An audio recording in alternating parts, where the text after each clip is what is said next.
NCP নেতা আখতার হোসেনের উপর কিছুক্ষণ আগেই কিন্তু একটি ককটেল বিস্ফোরণ হয় এবং সেই ককটেল বিস্ফোরণ হওয়ার কিছুক্ষণ পরে কিন্তু এনসিপির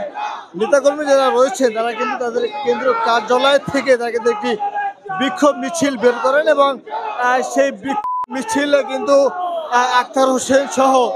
এনসিপির বিভিন্ন পর্যায়ের নেতাকর্মীরা তারা কিন্তু অংশ নিয়েছেন। যদি জানি রাখি সেই এনসিপির যে বিক্ষোভ মিছিলটি এখন শুরু হয়েছে তাদের যে কেন্দ্রীয় কার্যালয় থেকে এবং সেই কেন্দ্রীয় কার্যালয় থেকে এনসিপির বিক্ষোভ মিছিলে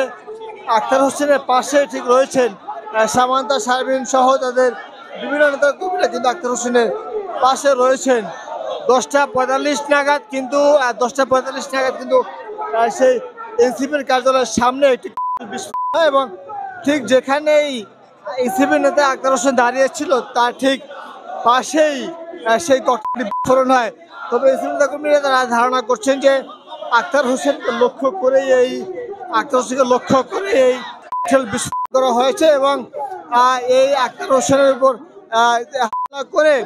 কোনোভাবে এই সামনে তাদের যে কার্যক্রম যে গতিপথ সেটা কিন্তু বন্ধ করা যাবে না এমন কিন্তু তারা বলছেন। আখতারের উপরে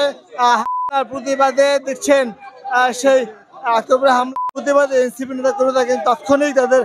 কার্যালয় থেকে একটি বিক্ষোভ মিছিল তারা বের করছেন এবং এই মিছিলে কিন্তু আখতার হোসেন এবং আদিব এবং যেই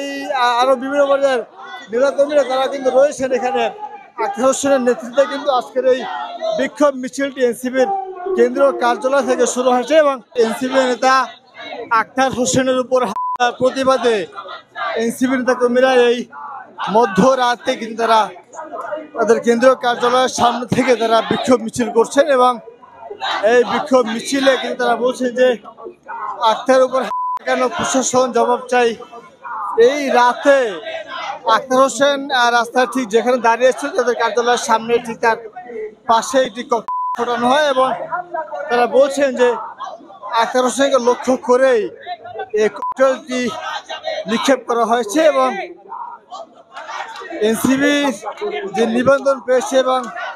নির্বাচন ঘুরে আসছে এবং এই নির্বাচনকে বন্ধ করতেই দুর্বৃত্তরা এই ককটেল বিস্ফোরণ করছে বলে এমনটি বলছেন এনসিপি নেতাকর্মীরা।